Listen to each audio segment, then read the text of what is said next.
जय श्री बालाजी। मैं हूं आपकी dietitian and counsellor Pooja Bansal. Diet and doctor podcast series में एक बार फिर से आपका स्वागत है। और आइए हम मिलवाते हैं आपको हमारे शहर के जाने माने साइकेट्रिक डॉक्टर आशीष अरोड़ा जी से।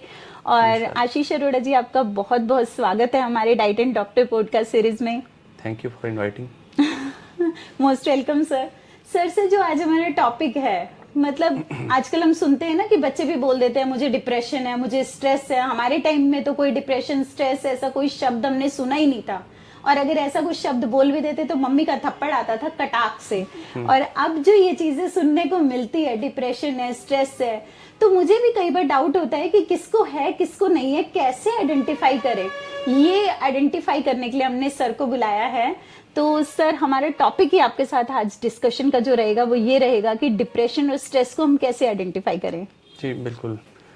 पहले तो मैं आपका ये डाउट क्लियर करूं कि जो डिप्रेशन है ऐसा नहीं कि आज 2025 में शुरू हुआ है, पहले भी होता था। लेकिन जैसा आपने बताया कि मम्मी का थप्पड़ आता था, हाँ जी, तो सिम्टम्स अगर कोई एक्सप्रेस कर रहा है तो उसे एनकरेज करना चाहिए that he should come out with his और हर प्रॉब्लम। जी अगर हम किसी को एनकरेज करेंगे तो ही वो ट्रीटमेंट तक पहुंच पाएगा। जी। पहले भी सिम्टम्स थे, पहले भी पेशेंट्स होते थे, लेकिन कुछ हम कह सकते हैं कि इतनी अवेयरनेस नहीं थी। कुछ हम कह सकते हैं कि साइकेट्रिक डिसऑर्डर्स के साथ हमेशा ही कुछ स्टिग्मा जुड़ा होता है कि डॉक्टर के पास जाएंगे, कैसा सोसाइटी हमारे बारे में सोचेगी, दवाई कितने दिन तक खानी पड़ेगी, दवाई सारी उम्र तो नहीं चलेगी, इस तरह के बहुत सारे डाउट्स होते थे। लेकिन अब ये मिथ्स तो काफी हद तक क्लियर भी हो गए हैं कि दवाइयाँ अब लंबे टाइम नहीं चलती हैं। आप लोग भी टेपर करके बंद कर देते हैं, हम भी जितने लोगों से मिलते हैं जी, तो अभी कॉन्टिन्यूस तो हमें सुनने को नहीं मिलता है, लेकिन फिर भी कहीं किसी हद तक डिपेंड्स ऑन द डिजीज। हाँ, ठीक है, सिवियरिटी है या कोई लाइफ लॉन्ग इलनेस है तो उसमें पेशेंट को वेल इन एडवांस बताया भी जाता है कि आपका इस तरह का कोर्स ऑफ ट्रीटमेंट रहेगा। ओके। तो डॉक्टर साहब, डिप्रेशन है क्या वैसे, मतलब कैसे पता चलेगा घर में अगर आपको डायग्नोज करना है? It is one of the common psychiatric disorders. Depression में क्या है कि बाय डेफिनेशन चले परवेजिव सैडनेस ऑफ मूड, ऐसी सैडनेस जो परसिस्ट कर रही है, कुछ दिनों तक चल रही है, लगातार चल रही है। ठीक है, and that is mostly associated with biological symptoms, यानी थकान रहना, शरीर टूटना, भूख ना लगना, स्लीप साइकिल में चेंजेस आना, सर्काडियन रिदम यानी सोने जागने का जो साइकिल है वो डिस्टर्ब हो जाना, देन आपके हंगर है, सेक्सुअल डिजायर है, सिम्टम्स हैं, कई तरह के वेट है, गेन होना या लॉस होना, ये सब कंपोनेंट रहते हैं।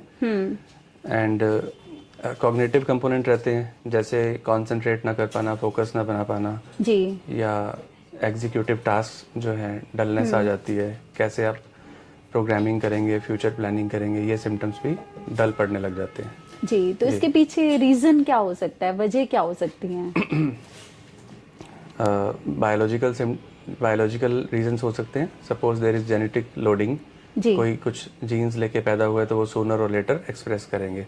ये जेनेटिक भी होता है? जेनेटिक भी होता है जी। देन आपके लाइफस्टाइल एरर्स हैं, देर रात तक जागना, बॉडी को प्रॉपर रेस्ट ना मिलना जी, सब्सटेंस अब्यूज, नशों की किसी न किसी नशे में पड़ जाना, या फास्ट पेस्ड लाइफ है आजकल।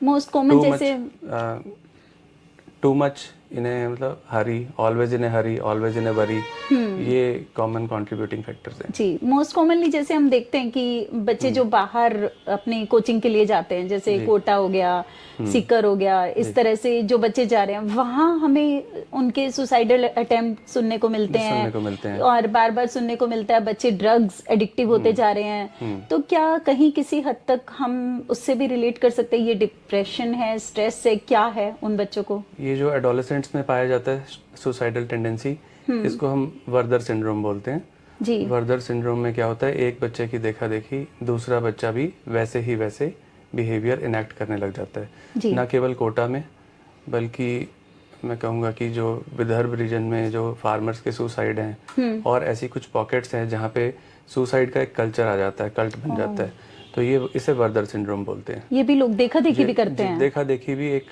टेंडेंसी आ जाती है कि मेरे पास यही एक ऑप्शन है। ओके, लास्ट ऑप्शन वही दिखता है। लास्ट ऑप्शन वही दिखता है। तो ऐसे में उनके पेरेंट्स कैसे जज करें मतलब मैं खुद एक ऐसी फैमिली को जानती हूँ जिनके बच्चे ने उनकी आंखों के सामने छत से छलांग लगा दी, ठीक। और वो बच्चा मतलब इवन अपनी क्लास में क्या वो रैंकर बच्चा था। जो रैंकर बच्चा होगा उसके ऊपर प्रेशर ज़्यादा होगा, ठीक है, पेरेंट्स का भी होगा, सोसाइटी का भी होगा। तो जब हम अपने बच्चे को बाहर भेज रहे हैं, जब हम उसे एक दुनिया के एक्सपोजर दे रहे हैं कि आपने पढ़ने जाना है, सेलेक्ट होने जाना है, तो पहले आप युद्ध की तैयारी भी करी जाती है ना। बच्चे को प्रिपेयर करके भेजेंगे कि ये तेरा इतने दिन का तेरा सिस्टम है, 6 महीने के लिए जाना है, साल के लिए जाना है, एंड वी एक्सपेक्ट कि आप ऐसा ऐसा अपना रूटीन फॉलो करोगे, सेहत का भी ध्यान रखोगे, खेल पर भी ध्यान दोगे, फ्री टाइम भी होना चाहिए, कितने दिन में आपने घर आना है। ऐसा नहीं कि आप कोटा में बैठे हैं बेटा छुट्टी नहीं करनी, ऐसा नहीं चलता। हर इंसान को ये जो इतनी फास्ट पेस्ड लाइफ है उसमें रेस्ट चाहिए। अगर बच्चे को छुट्टी नहीं मिलती तो पेरेंट्स मिलने जाएं। बिल्कुल, पेरेंट्स मिलने जाएं। तो पेरेंट्स को इस मामले में हमें पेरेंट्स को गाइड करना चाहिए बच्चों से ज्यादा। देखो, पेरेंटिंग की कोई रूल बुक तो है नहीं। हर टाइप का बच्चा अपने पेरेंट्स से एक डिफरेंट यूनिक वे में जुड़ा हुआ है, और माँ तो बच्चे को बिना बोले भी समझ लेती है कि बच्चा कैसा फील कर रहा है जी। बट जैसे जैसे वो बड़ा होता है तो तरह तरह के पर्सनैलिटी कॉम्प्लेक्सेस बच्चे में बनते हैं। इसलिए ये ज़रूरी हो जाता है कि आप बच्चे के पेरेंट के साथ साथ फ्रेंड भी हो जाएं। हाँ जी। ताकि वो आपसे हर बात खोल पर के कई बार कहीं किसी न किसी हद तक बच्चा नहीं ओपन हो पाता है, या पेरेंट्स ओपन कर नहीं पाते हैं। वो हम दूसरों को देखते हैं, दूसरों को सुनते हैं, तो हमें लगता है कि नहीं, वो बच्चे बोलते हैं हमारे पेरेंट्स वैसे नहीं है कि हम उन्हें फ्रेंड्स बना सकें। वो गैप आ जाता है कई बार। हाँ। ठीक है, छोटी छोटी चीज़ें जो हैं आपकी डेली लाइफ में वो कंट्रीब्यूट करती हैं। आप साथ बैठ के खाना खाएं, साथ मूवी देखें, न्यूज़ सुने, न्यूज़पेपर पढ़ें और आर्टिकल्स को डिस्कस करें। ऐसी कितनी ही एक्टिविटीज़ हैं जो पेरेंट्स और बच्चे साथ कर सकते हैं। बिल्कुल बिल्कुल।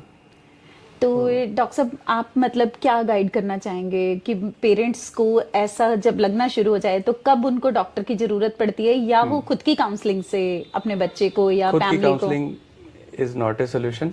मैं भी कभी बीमार पड़ूं तो मुझे भी डॉक्टर के पास जाना चाहिए। जी बिल्कुल। तो खुद की काउंसलिंग वाला कोई ऐसा फंडामेंटल नहीं बनाना चाहिए। एक सर्जन है, क्या वो अपनी सर्जरी खुद करता है? कभी नहीं करता। ठीक है, तो पहले तो रूटीन के जो सिम्टम्स हैं उसकी पहचान कैसे करें। यानी एक बच्चा है, आपको लगे कि उसके वो अलग तरह से उसके सोने का टाइम चेंज हो गया है, उसके खाने पीने का सिस्टम थोड़ा आपको अपसेट लग रहा है, या वो इंट्रोवर्ट हो गया, वो बात नहीं करता, या वो एक तरह से आपको एग्रेशन शो करे। आप साधारण सवाल कर रहे हैं और वो अग्रेसिव होकर जवाब दे रहा है। ठीक है, तो छोटे छोटे सटल साइंस हैं जिससे आप ये चीज़ें पकड़ सकते हैं कि ये बच्चे में कुछ प्रॉब्लम्स हमें दिखाई दे रही हैं। ठीक है जी। उसके बाद नेक्स्ट आता है कि हम एक्नॉलेज करें कि यस आई कैन सेंस कि कुछ गड़बड़ है। सबसे पहले आप एक्नॉलेज करेंगे। सिम्टम्स एक्नॉलेज नहीं करेंगे, इग्नोर करते रहेंगे तो चीज़ें देर से पकड़ में आएंगी। उसके बाद आ जाता है सिवियरिटी बढ़ जाएगी। हाँ, सिवियरिटी बढ़ जाएगी। उसके बाद है कि उसके एनकरेज करो बच्चे को कि बेटा कुछ है तो बताओ, कुछ है डिस्कस करने लायक तो हम कर सकते हैं। बच्चे को ओपन अप करेंगे। एंड जो लिसनिंग है that should be reflective listening, यानी अच्छा ऐसा है, हाँ हाँ मैं समझ रहा हूँ, मैं समझ पा रहा हूँ। आप सुन रहे हैं और अपने उसके इमोशंस को रिफ्लेक्ट भी कर रहे हैं। बिल्कुल, that is the right way. जी। तो क्या डिप्रेशन, स्ट्रेस, इन सब चीज़ों में कोई डिफरेंस भी है? कुछ चीज़ें हैं जो क्लिनिकल टर्म्स हैं, जैसे डिप्रेसिव डिसऑर्डर्स। कुछ हैं जो आम साधारण भाषा के शब्द हैं, तो वो भी साथ साथ चलते हैं, बट हमें पता होना चाहिए कि वो क्या है।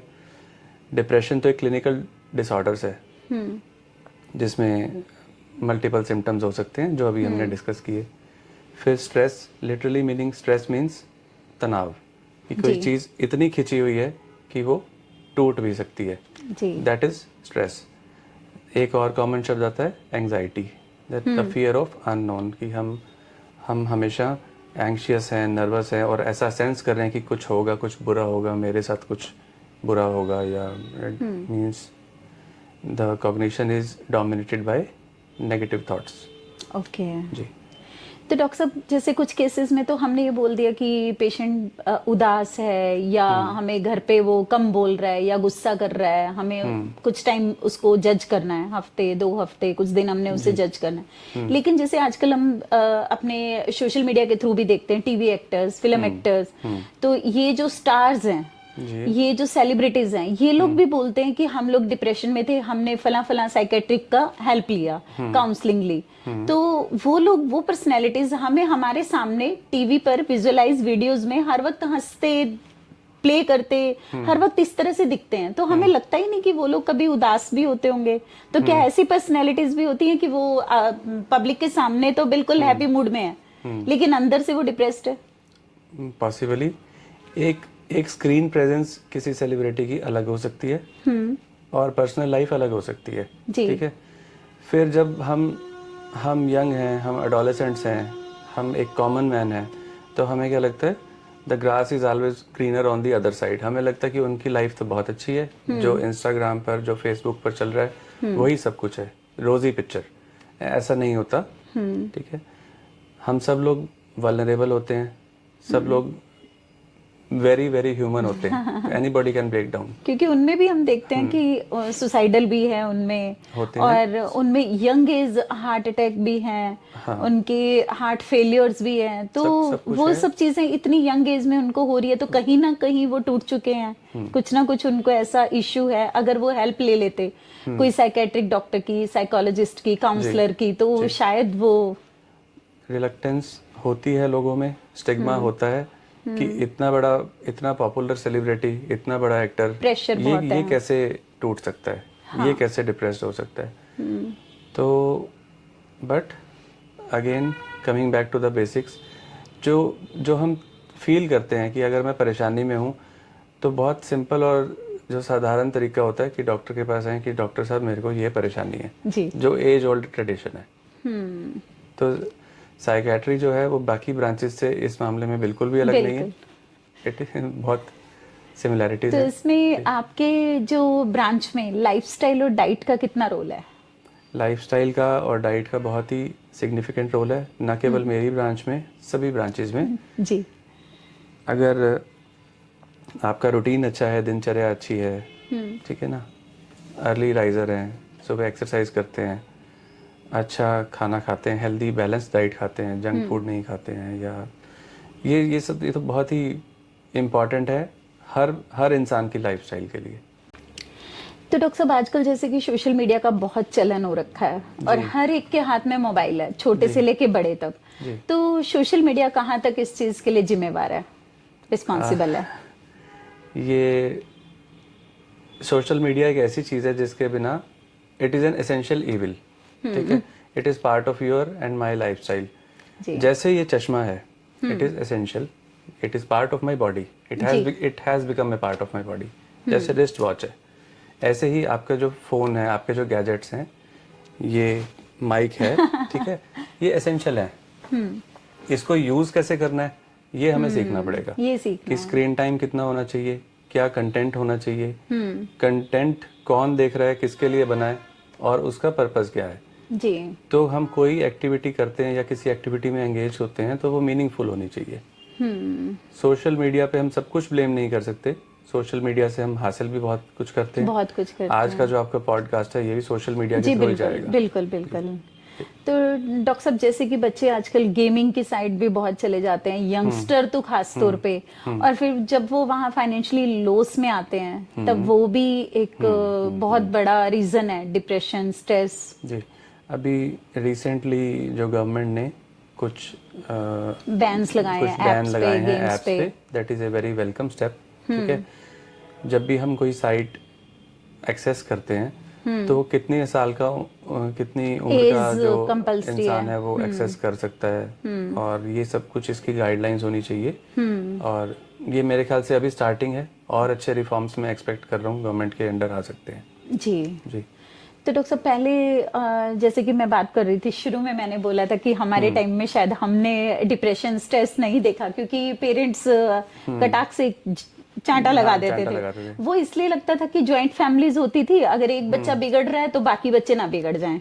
तो ये फैमिली में होता था कि अगर एक बच्चे ने कुछ तोड़ दिया, कुछ फोड़ दिया, तो वो तुरंत, हाँ, पेरेंट्स बोलते थे भी हम अपने बच्चे को नहीं बिगड़ने दे रहे, ताकि ताई जी, चाची, कोई भी अपने बच्चे के बारे में ये ना बोले कि तुम्हारे बच्चे ने क्या कॉपी कर लिया इसने। इसे हम बिहेवियर मॉडलिंग कहते हैं जी। कि एक को लगा है तो बाकी के 5 जो है वो अपने आप सीधे हो जाएंगे। हाँ, वो अपने आप हो जाते थे। लेकिन अभी क्या है कि फैमिली साइजेस बहुत कम हो गए हैं, सोशल फैब्रिक टूट गया है। जो पहले लंबी जॉइंट एक्सटेंडेड फैमिलीज थी वो अब नहीं है, अब न्यूक्लियर फैमिलीज आ गई हैं, बल्कि उससे भी आगे हम नियो मॉडर्न फैमिलीज पर आ गए हैं। नियो मॉडर्न फैमिलीज में क्या है कि कुछ लोग जो लिव इन रिलेशनशिप्स में हैं वो डिफरेंट टाइप की फैमिलीज हैं, ठीक है। कुछ लोग हैं सिंगल पेरेंट फैमिलीज हैं, डिवोर्सेस बढ़ गए हैं तो डिवोर्स पेरेंट्स हैं, और हस्बैंड वाइफ साथ भी हैं तो बच्चे साथ नहीं हैं। हाँ, तो नए तरह के सेटअप्स आ गए हैं जो हम, जिसके लिए शायद हमारी सोसाइटी प्रिपेयर्ड नहीं थी और टाइम के साथ ग्रेजुअली इवॉल्व कर रही है। तो जब हम इवॉल्व कर रहे होते हैं तो हम स्ट्रगल कर रहे होते हैं, and that leads to chronic stress, that leads to depressive symptoms. जी। तो कई बार क्या होता है कि पेशेंट एक्सेप्ट नहीं कर रहा होता है कि मुझे ये प्रॉब्लम है, और उसको ये लगता है कि ये प्रॉब्लम मैंने अगर एक्सेप्ट कर ली तो बाकी सोसाइटी को पता चल जाएगी, डॉक्टर के पास जाएंगे, मेरा मेडिकेशन स्टार्ट हो जाएगा। वैसे ही ऐसा अभी बहुत कम केसेस में होता है, लेकिन फिर भी अभी है। Suppose I have been diagnosed with a disorder. जी। तो मैं एक सेंस ऑफ लॉस है मुझे कि ये मुझे कैसे हो गया। तो व्हेनेवर देयर इज लॉस, सबसे पहले डिनायल होता है कि मेरे साथ तो ये हो ही नहीं सकता था। फिर एंगर है, ठीक है, कि क्यों हो गया। अब एंगर है, एंगर तो लोग भगवान ने मेरे साथ ही ऐसा क्यों किया। हाँ। ठीक है। देन कम्स बार्गेनिंग कि मैं कम से कम बच्चों की शादी तो कर लेता, कम से कम मैं ये तो कर लेता, फिर चाहे भगवान मुझे उठा लेता। ग्रीड तो खत्म होता ही नहीं। हाँ, तो ये स्टेजेस हैं, लास्ट में जाकर आती है एक्सेप्टेंस, और जब एक्सेप्टेंस आती है तो शायद कुछ देर हो चुकी होती है, ठीक है, but everyone has to go through these stages of loss. तो उसके लिए क्या ये आपके जो पेशेंट्स हैं उनके क्या हमें फिजिकली भी कुछ अपीयरेंस में भी फर्क पड़ता है कि हेयर फॉल हो रहा है, कोई स्किन पे प्रॉब्लम आ रही है, या फिजिकली हमें कुछ वो अपने पोस्चर से भी कुछ हमें सिम्टम ऐसे देता है पेशेंट? ऐसे सिम्टम्स दिखाई देते हैं बॉडी लैंग्वेज से, पोस्चर से। जिस एक शब्द बोलते हैं सलन एंड विड्रॉन। ओके। मतलब डल पिक्चर होगी और थका हुआ विड्रॉन दिखाई देगा जी, बिना किसी फिजिकल एक्टिविटी के, बिना किसी। साइकोमोटर रिटार्डेशन बोलते हैं इसको। मोटर एक्टिविटी भी थोड़ी कम हो जाती है, बट ये मतलब क्लस्टर ऑफ सिम्टम्स हैं, तो आप कुछ एक या दो चीज़ों से श्योर नहीं चल सकते। तो better go to a clinical person, better go to a doctor. जी। जी। तो ऐसे केसेस में क्या मेडिकेशन काफ़ी लंबे टाइम चलता है, या जब भी हम एक डायग्नोज तक पहुंचते हैं तो उसके लिए आगे गाइडलाइंस भी हैं आपके पास, है ना, कि किस टाइप के पेशेंट को कितने टाइम तक ट्रीट करना है। तो एंडलेसली कुछ भी नहीं चलता, ठीक है। और अभी हम लोग बड़े अपडेटेड ज़माने में रह रहे हैं। आधे से ज़्यादा पेशेंट तो गूगल करते हैं, उसके बाद डॉक्टर के पास पहुंचते हैं। तो ऐसा कुछ नहीं है कि आप ट्रीटमेंट में आ रहे हो तो आप ट्रैप में आ रहे हो। जी, नहीं, ऐसा तो बिल्कुल नहीं है कि ट्रीटमेंट शुरू हो गया तो वो लाइफ लॉन्ग चलना ही चलना है। हेल्प सीख रहे हैं तो आपकी कोई हेल्प ही करेगा। आप हमारे ऑडियंस को जरूर बताएं कि ट्रीटमेंट अगर साइकेट्री में आपका स्टार्ट हो गया है तो वो लाइफ लॉन्ग नहीं है। ये हमारे ऑडियंस जानना चाहेगी, क्योंकि ऑडियंस को ये चीज पता ही नहीं है। उनको हमेशा रहता है कि साइकेट्री में चले गए तो ट्रीटमेंट चलेगा ही चलेगा, मैम बंद कैसे होगा। आप बिलीव करें सब लोग कि treatment is not a trap. Treatment जो है वो आपकी हेल्प के लिए है, और बाकायदा गाइडलाइंस बनाई गई हैं, बाकायदा सब कुछ डिज़ाइंड होता है कि एक पेशेंट को कितने टाइम तक कोई दवाई देनी है और कितने टाइम के बाद उसे और तरह की मोडेलिटीज़ पे शिफ्ट करना है, कि कब वो साइकोथेरेपी में जाएगा, कब वो काउंसलिंग में जाएगा, या कब उसे सपोर्टिव ट्रीटमेंट चाहिए। वो चीज़ें कम होके बंद हो जाएंगी। हाँ बिल्कुल जी। तो ये बहुत बड़ा मिथ था जो डॉक्टर आशीष ने हमें सबको क्लियर किया है। थैंक यू डॉक्टर साहब, थैंक यू सो मच हमारे पॉडकास्ट में आने के लिए।